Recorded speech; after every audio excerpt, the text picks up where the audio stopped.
Hey guys, and don't forget to subscribe to my YouTube channel. Thank you for the continuous support, suggestions, and phone calls. So guys, we're experiencing a serious drought. Terrible. A lot of grass is now not growing, and for one, they're very dry, or they just limited access. So what is our next best option? I've told persons all the while, we talk about the civil pastoral system and the importance of using our trees or browse as an option. So for one, this is one. This is Basida. A very good high protein plant. And the only problem I have with it is that it's known to have high copper. So for example, sheep farmers want to be very careful with using this tree. There's a lot of other trees we can use. Everybody know about logwood. We use the logwood and make posts. Very, again, high protein. Always green, blue cedar.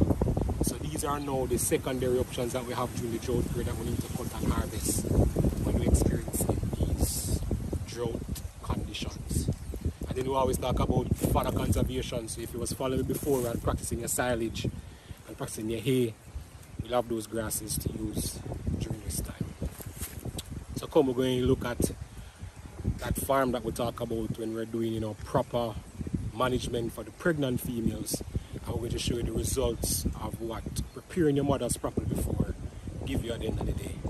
With good kids, healthy kids. I get a lot of calls now recently to about weak kids, and one of the problems is poor nutrition.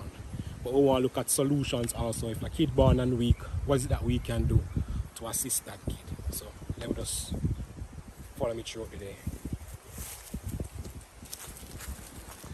So we talk about droughts. We're talking about here, guys. The grass, no grass, but who have leaves for you. This is a logwood. Grass right now minimal in the drought time, so we have to do a lot of supplemental feeding and a lot of strategies to make sure that we can provide nutrition for animals. If not, we'll end up in a problem, especially if we're having the kidding season.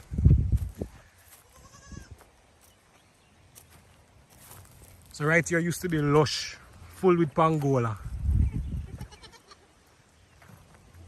But it's dry right now. So see what we have to be doing, we have to be cutting down the trees and providing them as a source of forage. Everybody know this one, this is the water pump. So we'll cut it down and the goats them strip it. If you can see all the way up there, so see we'll cut down one of the trees them there and have them foraging on it. I'm still trying to get little grass off the ground, but there's surely nothing there. So that's some strategies we have to use, guys, to feed them. If you cannot afford to buy hay, or if you never prepare your silage or so, use your trees. Here's the next famous one, the bread nut. Excellent protein source, very palatable, the animals love it. So with proper management of the pregnant mothers, this is the result. We have 34 kids coming from 25 mothers. The only problem we had in dispatch was that we had 22 males and a few amount of females, but a lot of meat will be going to the market here.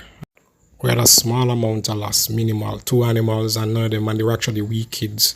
And they were very first time mothers, so we expected that we'll have some issues with some of the first time mothers, but the kids are healthy, looking good, guys. So remember this, that we stress, feeding the animals properly before they give birth and proper programs in place to support it. So the next stage now is our creep feeding system. Remember, as these kids reach around 3 weeks, we want them on the hyper grains, and that boosts their growth and keep them healthy and strong. So our aim is to ensure that at weaning we're about 54 to 60 pounds on average. So they're quick to market. Flea and ticks. No. That are one of our major problem. And nutrition. Both I get belly full, but nothing else. Yeah. Right now we can show you me goat them belly full. Then just come in, then belly full and then nice and they look good. But if you see them, you can't believe that somebody will have a chaffing machine and go look feed. See what you're saying. One of our biggest challenge down here, other than the pest, we have dog problem. Okay, dog predation. Yeah. I know this area. I know have some serious dog problem. Yeah, man. Yeah, I know about the teeth them too. Me not go. That is that. No, you tell me that already. Yeah, we not forgot this stuff. We not forgot this. It's a milk river, and we kind of have a trophy for highest goat thief in Jamaica. No, the trophy. Yeah, man, we have a trophy. You make sure you milk him and you use the syringe and you give him at least 120 or 26 ml of milk, like colostrum. Guys, colostrum is very important for animal survival. Colostrum is that first secretion from the udder, normally thick and yellow, and it provides the animals with the first set of nutrients, vitamins, and also support the immune system and gut function. It's important that we give the animal this for survival. So I introduced to you the Utterly Easy Milker, a device designed to extract colostrum from the udder, store the bottle, and you can store it in your fridge for a later date just in case. So you can find this on the www.farmerkhalil.com website. The device is very easy to handle and manipulate, and it allows you to even store milk or colostrum for a later date. It comes with a nipple for you to easily put on top of the bottle and feed your kid right there on spot. So guys, go and check it out. The Utterly Easy Milker.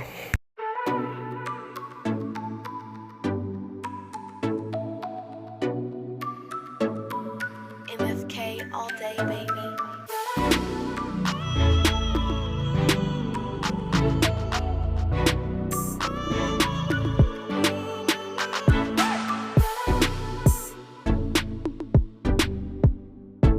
Nutrition specific to your area.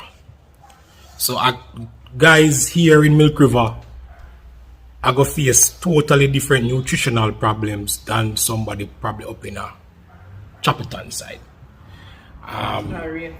Yeah, so the grass them different. Not much differences, but you're going to probably find different type of grasses here compared to you here. One this plain and it dry, and have the challenges with the environment and the same pests. So your nutritional strategy I got to be different. You can't follow the man up the road. You have to really look at what you have and identify what is the best forages you can actually get in this area and the best management structure around it to make it work for you. One of the greatest feed delivery systems you could have on your farm for your sheep, goat or cattle is the total mix ration system. Hyper provides the JLR mixer wagon. We also provide a great support service, like we bring down Dr. Vogue from JLR who would ensure that we're making the mixes properly and develop a maintenance schedule for each machine. The greatest feature from this wagon is the ability for you as a farmer to make your own mix. In this case, a farmer would use the top of the pineapple, normal grass, they would add citrus pulp or pineapple pulp or any quality ingredient that you want to add to this product, to ensure that you have a cheap feed that is profitable for your operation. You can also add your hyper feed, your minerals, your molasses, and a lot of the ingredients to ensure that your mix is of the highest quality. The game changer for this device is the ability for you to weigh your ingredients, create that proper mix, and ensure the animal have a balanced diet in a mouthful. Yes guys, I had a small ruminant meat offering option at restaurants in Jamaica, just to ensure that we're doing the proper market analysis. So I ended up at Orchid Thai, nice restaurant, the setting was lovely. So again, I'm searching the menu to see what kind of goat or sheep meat offering that they have. Didn't find any goat, but I ended up finding lamb. So guys, I decided to try the lamb masaman curry. And guys, it was excellent. They serve it as a shank, that leg part of the animal. And the curry was just amazing. It brought the meat to life. Good marbling, excellent guys. So you guys should go and check it out. Have some lamb meat. So guys, I had a small ruminant market analysis, but this time I went to the supermarket. And this does drive the need that we need to ramp up production as local farmers. Here we have mutton being sold in Price Mart, but it really comes from Australia, not local meat. Then I went to Super Value and we saw some lamb rack bones. Pretty nice, but again, most of this is from New Zealand. And if you look at the prices, they are pretty expensive. Looking at $10,000 for this little lack of ram here. It was $1,922 per kg for the mutton.